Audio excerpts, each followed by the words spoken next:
Cannabis Media and PCM TV programming is supported by Revolutionary Clinics in Massachusetts, the #1 medical dispensary where the patient comes first, and by Salient Systems for Video Surveillance. You've got regulations, Salient has solutions for your security needs. And by Accounting Buds, your #1 accounting solution for the cannabis industry. And by TCP's Style Lighting Grow Kit, all you need to grow. Hi, everyone. Welcome back to Green Rush Live, the final half hour of our regularly scheduled live Business of Cannabis talk show that we live stream every Friday afternoon here on Pro Cannabis Media and all over our social media network platforms. I'm Jimmy Young, the founder of Pro Cannabis Media, and I'm the host of this show today. Anyway, as you probably have noticed, we're going to be rotating a lot of hosts over the next few months on this show, so more and more people can give their input and insight on what's going on in their neck of the woods from coast to coast in cannabis. Joining me now is Marie St. Fleur. She is from Boston, Massachusetts, which is where Pro Cannabis Media is located. Marie, thank you so much for joining us here live today. Great to be with you, Jimmy. Hey, congratulations, first of all. You're now the new CEO of the NACB, the National Association of Cannabis Businesses. How did that all come about for you? Well, it's a surprise for me as well that I'd be the CEO of the National Association of Cannabis Business. About 2017, I started to get involved in the business. I was not initially, and got to learn more and more about some of the challenges, to get an understanding about how this particular product had been marginalized and the impact of that marginalization on communities, particularly communities of color, and started to be involved. And about November, a mutual friend reached out and asked if I would consider leading the National Association of Cannabis Businesses as they go through a transition. And I went back in and I took a deep look at what they do. And for me, it fell in my sweet space because they believed in standards. They believed in driving excellence in this field and really getting people to understand the value of the product, but also the impact that the marginalization has had on communities across this country. They believed in working collaboratively with different sectors to make certain that we can help people understand the value proposition that this product brings. And so I said, it was an opportunity to elevate the issue. Everybody talks about equity, social equity, but it was really an opportunity to elevate that conversation as well. So I said, I'd give it a try. And so here I am, and I've had the wonderful opportunity to meet with a great team. We've got Danica Scott, who leads our marketing, Ashley Manning, who is just terrific. She's our operating officer, and been able to work with them and a team of consultants who work on our standards, who work as part of our advisory board. A lot of wonderful people from this industry who are experts in their own right in this industry, in order to support their work. So that's how I got involved. It's always, in Boston, somebody gives a call, you have a conversation, and it worked out. And so here we are. And we like to think, as you know, that we are the hub of the universe too, Marie. Are we not? Come on. Right? Okay. It certainly goes that way in the sports world. That's my passion too. Yeah. But I'm also a passion for sharing injustice and giving an opportunity for those who have been most impacted by the failed war on drugs, an opportunity to tell their stories in a comfortable professional environment, if you will. And this past week, I happened to be at an event in Boston in Post Office Square. Gary Payton, the NBA Hall of Famer, was in town to give our pal Marcus Smart from the Boston Celtics his Defensive Player of the Year award. And Gary is one of the many athletes who have decided to dedicate their business lives to the cannabis space. And I was really fascinated by the the room, who was in the room and the passion that was in the room, the energy of that room. And I can really see how the word opportunity is being identified by a lot of these groups because they see what can happen. They want the athletes now to kind of lead the way for access towards capital and for an opportunity to really change what has been a really ugly part of American history over the past 100 years, in my opinion. Where are we, and what is the NACB's role as you reorganize in creating opportunities to get access to capital for some of these social equity applicants? So one of the key things that we did not do when we launched was really think about, well, we say we actually built the legalization of this product on the idea that we are going to really support folks who are most impacted, right? People who had been traumatized, incarcerated, and locked out of opportunity. But at the end of the day, when we had even across the country, even in Massachusetts, when we established these laws, we did not put in place the structures that would support their embedding them and growing them. And so what NACB is really about is making certain we keep our feet to the fire by looking at how we do this business. And that's why the standards that we have on our website, if you ever get a chance to go onto it, nacb.com, go onto our website and take a look at the number of standards that we have. One of them, and most importantly, is the social equity standard. And in our social equity standard, what we're looking for people to understand is that we have to be intentional about how we plan our business and how we outreach and involve people who have been marginalized, right? And by whether it is a criminal record, whether it is they not have access to the capital, whether or not we kept them out of the educational system as a result of their incarceration. How do we make certain that when we build out our businesses, we're thinking about concrete ways in order to support their growth and development? That's what we do. That's what our social equity capital is. Equity. We have I call it a protocol. That's what our social equity protocol is about. It's helping you to think about when you open that dispensary, how were you at looking at investors? Who were your investors? Did you think about sweat equity? Perhaps because not everybody have access to cash. You think about sweat equity in terms of bringing people in to be part of the conversation. How did you, when you talk about your job postings, what did you think about? Did you put the standard language in, or did you make certain that you opened it up so people who actually been previously incarcerated understood that they had an opportunity to show up and be part of it? When you were doing your training, did you think about how the diversity of the staffing, the diversity of the consultants, the diversity of the information that you were providing? We want people to really get granular, interrogate their processes, and really figure out how they bring these communities in as they build out the businesses. With respect to access to capital, the reality is we need the states to step up. We need the states to create these pool of money that would allow people to be able to go in, whether it is a grant, whether it is a low interest loan, to be able to go in so they can start their business, because they cannot walk into their banks, right, and get an opportunity. Most banks right now are running away because the federal government has actually failed to do its job, which is we have a legitimate business and they need to be able to provide the same access to this legitimate business as they do to everybody else, but they haven't been able to do that. I want to do a shout out to the credit unions, many of them who've stepped up in this breach in order to be able to provide that support. So our goal is to really educate people around what they can or they cannot do, and to call out those who have not done what they're supposed to do, to make certain that we can provide access to capital. And we want to talk to the venture capitalists that are out there who are very much involved in this business, and to say to them, they need to look at their practices to make certain that they're not utilizing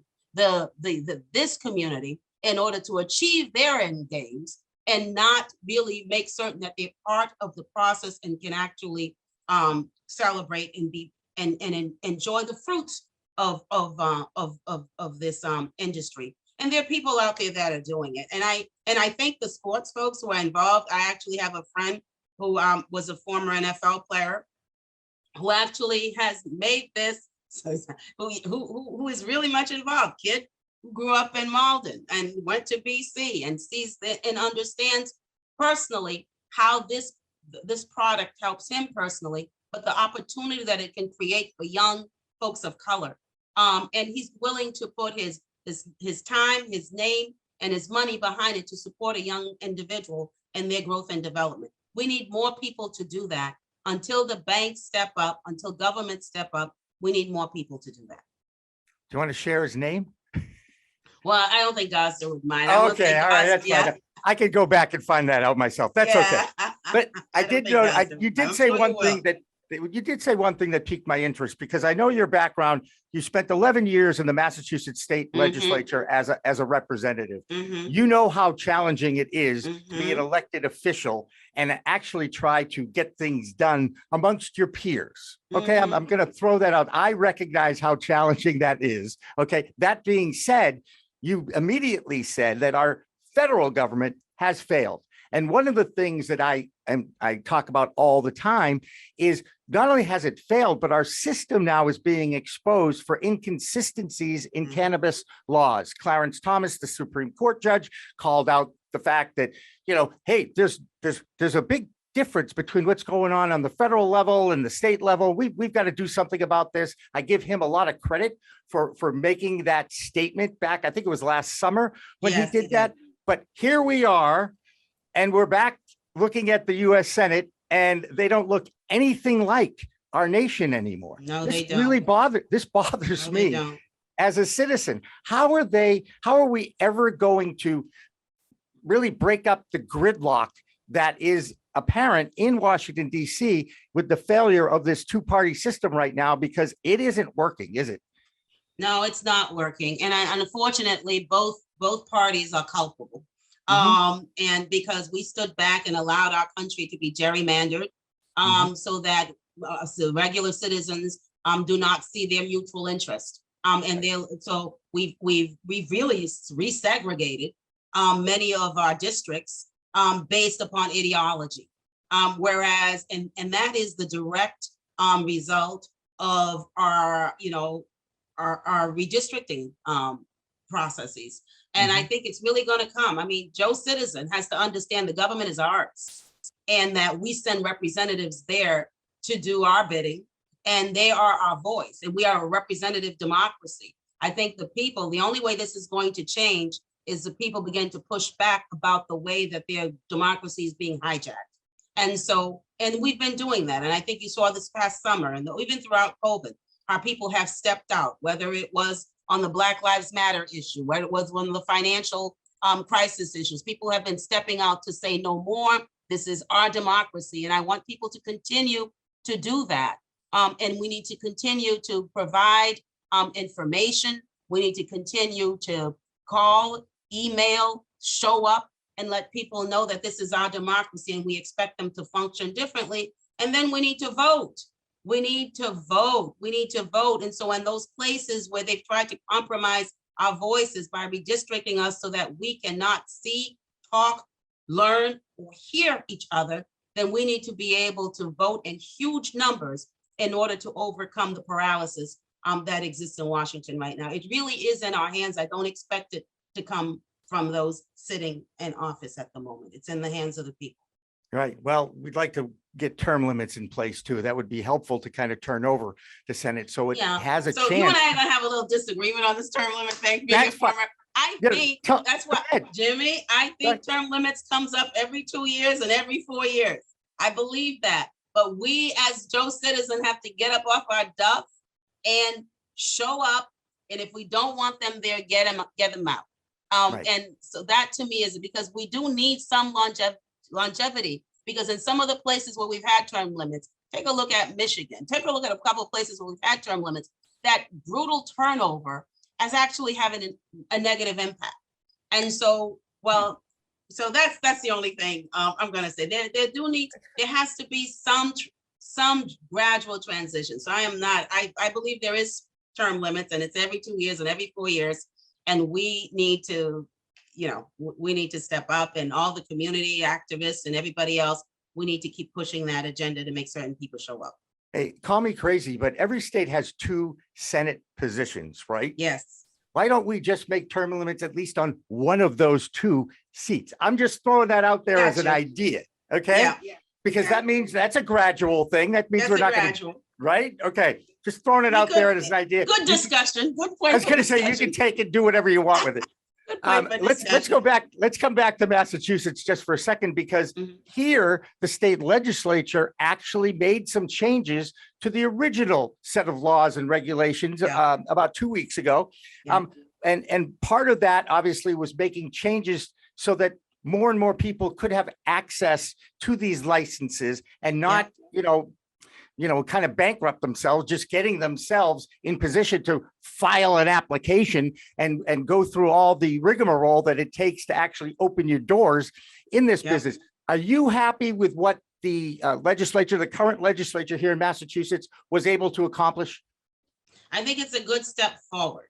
I think that, a lot of some of the challenges is around the fact that each city and town essentially were given the license to do it as they will, right?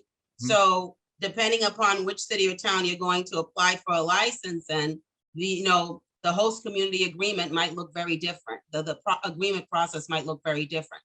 And so, for example, in Boston, where you're required to have the lease, right? A lease before you can actually show up. Now, for a small individual who's just trying to open up a small dispensary or whatever you're trying to open up, to go through that process, and maybe it's moving a little faster, but in some instances, you were 2 years before you even got before an administrative body. And in that period, you're paying for something that you hope will happen. So if you don't have deep pockets, it knocks you out of the process to begin with, because it was a critical piece of what you're required to do. So those types of, the fact that we didn't standardize that to some extent, I think has been to a detriment. The good thing that I think the state of Massachusetts did was that it required every city and town to be able to participate in this, that everybody was going to be required, so that we don't concentrate it as we've done with liquor stores in particular areas. And so now everybody, whether you are in Newton, whether you are in Roxbury, you're going to be required to have them in your neighborhood. I thought that was a very positive thing. So I think the access to capital piece, the fact that and I actually don't know where they are with that, Jimmy, will they actually pass the legislation in order to allow for the creation of a pool of money? I don't know how much money has been designated for that pool, or, if anybody's been able to take advantage of it yet. So I haven't seen. Right. And the other thing is the tax money that has been generated is supposed to be going in a direction to help those who, again, have been most victimized by the failed war on drugs.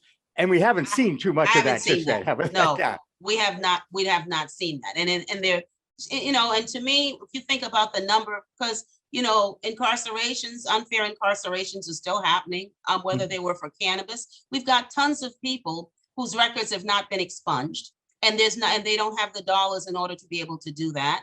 I don't see any dollars being appropriated for that. I don't see how we're saying to the Committee for Public Counsel Services, you know what, create a team of people, here's some dollars, go out there and let's help correct this wrong. I don't see any money going out for that. We know that a lot of people were incarcerated and their education was stymied as a result of that. Don't see any money going out to say, okay, let's get into these facilities and help create training programs with real opportunity for growth, or even help them back into the industry that we're now creating, in order to provide them the skill sets that they need so they can come work in this industry so that they can make a living wage when they step up. There's some real low-hanging fruit things that can be done today that only requires short money, and we're getting resources because I don't know what we're the couple $2 billion industry right now in Massachusetts. Yes, free, I think now. Yeah. So where are we with really taking some of those resources and redirecting back to the communities that were most impacted? And by the way, anyway, so we can keep going. And it's not just in Massachusetts. And then think about how we define, racial equity or social equity. And we say, yes, everybody's talking the buzzword around equity. Well, what does that really mean? And how does it show up on the ground? I mean, because doesn't really get to the population that is really most in need and most impacted. And I'm not certain that we're doing a great job there as well. No, but you know what? We got to keep talking about it and putting them on the carpet and letting them know That's that correct. we know what's going on. And that's, again, one of the reasons why I started this company in the first place. Back in the 90s, I was fortunate enough to get to know a group of people. We talk about money, a bank, Wainwright Yeah. Bank, that Yes. coined the Yes. term social responsible capitalism. It was the first That's time I'd right. ever heard that term. Okay. This was the 90s. This was now 30 years ago. Okay. Back in the Okay. day when I had a W-2 job and I was a sportscaster. I had my own show. You know, those are good old days when I was much younger. I am starting to see some elements of socially responsible capitalism making their way slowly into the industry.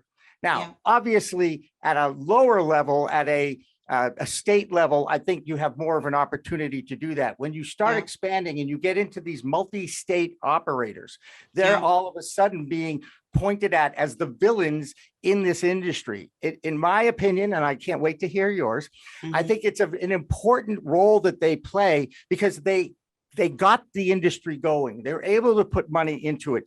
And now I'm starting to hear some inklings that they might be starting for some social equity opportunities and creating funds for that as well. What is your opinion and where do you stand on these multi-state operators? Because in a lot of ways, this industry has needed these people to get it going. But now that it's going, are they doing enough to share? So I think every time you know, money, it creates its own challenges, right? So I think, yes, there are good things about multi-state operators in terms of getting the business, the industry going. But what I'm concerned about is that they're building it off the same playbook that the old businesses were built. And those old businesses did not take into consideration equity, social equity. They did not take into consideration, you know, profit was the bottom line. And so that is a concern for me because that is not what we led with the legalization of this of this industry. So I think that I want to see them regulated appropriately. I want to be able to understand that so it's not because of out of the goodness of their heart, but because there are set standards of operation that we all agree that they should be adhering to, and that there's transparency in how they manage in terms of who their investors are. There's transparency in how they build a relationship with their subsidiaries.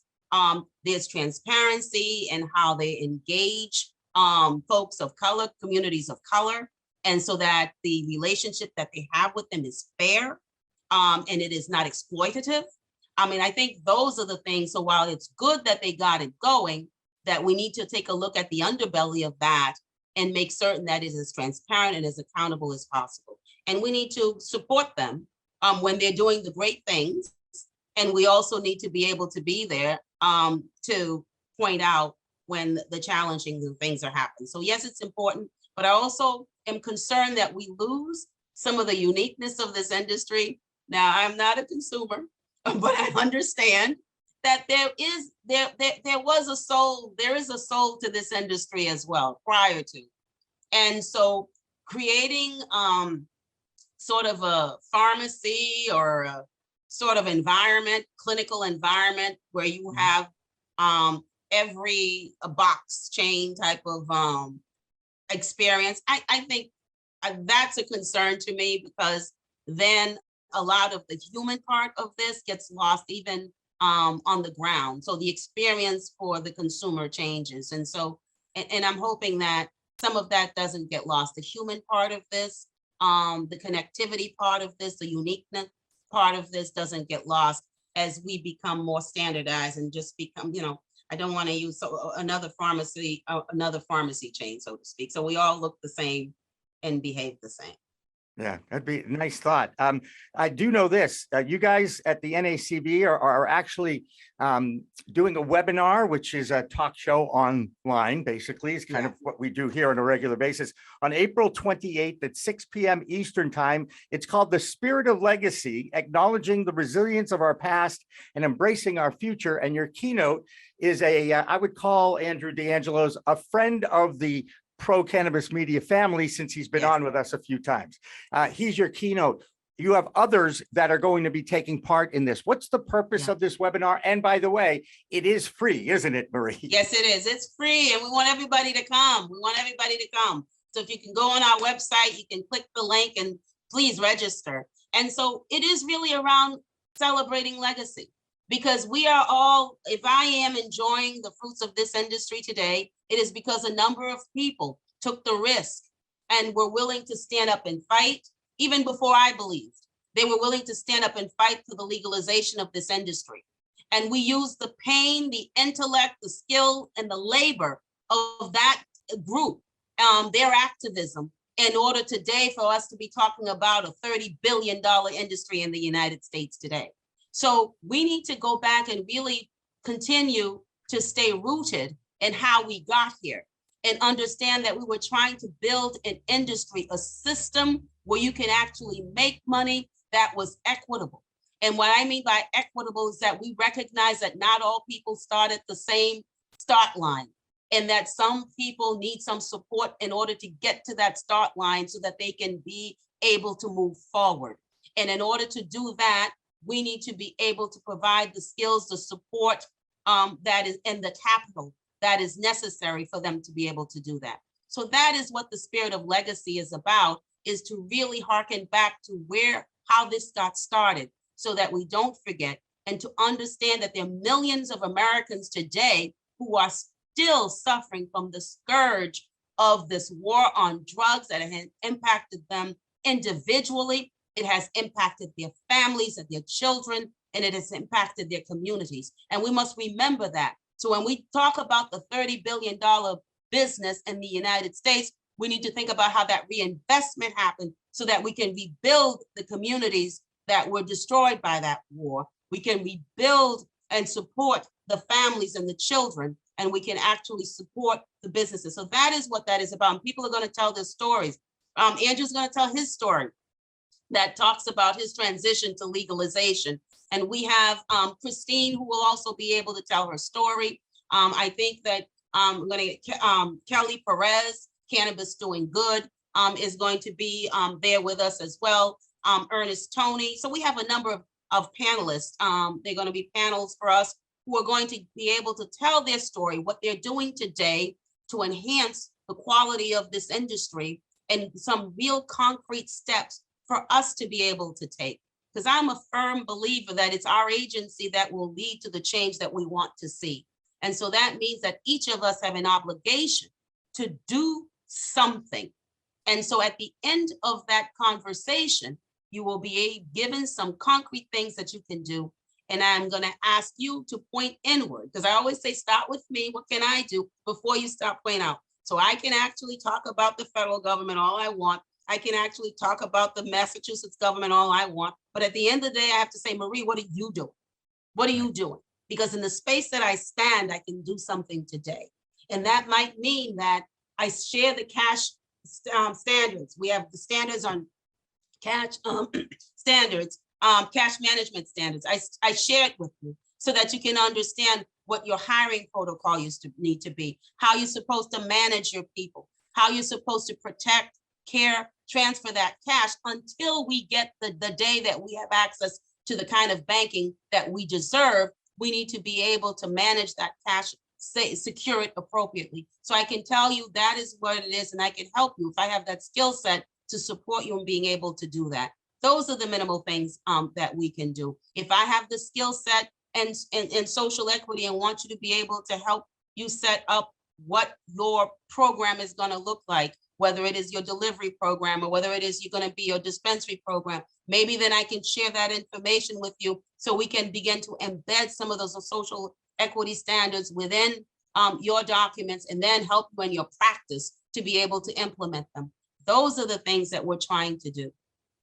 Well, I'll tell you what, I think the NACB is in good hands with your leadership now, Marie St. Fleur. I'm passionate about the cause. I want to make sure that we continue our relationship with the NACB, Absolutely. and hopefully we can take this all to a new level and create a new world, not just a new normal, but a new world. There's an opportunity here for everyone to take advantage of this plant in whatever capacity, That's whether right. it's through research, That's science. right. I noticed you're big with kids and education. Yes.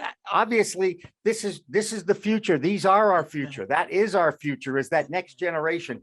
And the fact that we're talking about this so openly now, and that cannabis is a political issue, that it is a legal issue, that it's a science issue, that it's a human rights issue. That's right. It's fascinating to me, just because I've been around enough to know that I never thought in a million years we'd be doing this in the open Yeah. like this. So Marie St. Fleur, thank you so much for joining us here. I think it was a great way to continue to get the word out. That's what I started this company to do.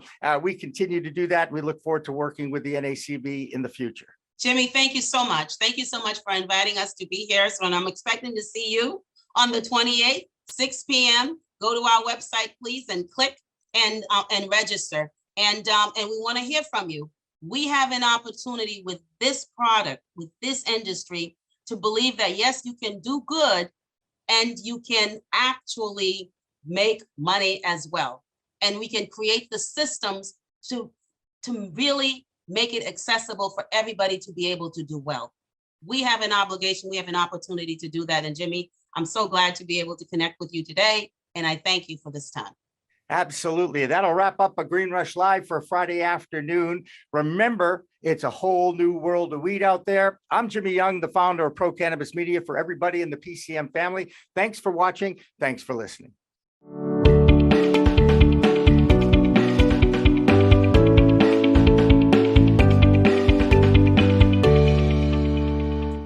Pro Cannabis Media and PCM TV programming is supported by Revolutionary Clinics in Massachusetts, the #1 medical dispensary where the patient comes first, and by Salient Systems for Video Surveillance. You've got regulations, Salient has solutions for your security needs. And by Accounting Buds, your #1 accounting solution for the cannabis industry. And by TCP's Style Lighting Grow Kit, all you need to grow.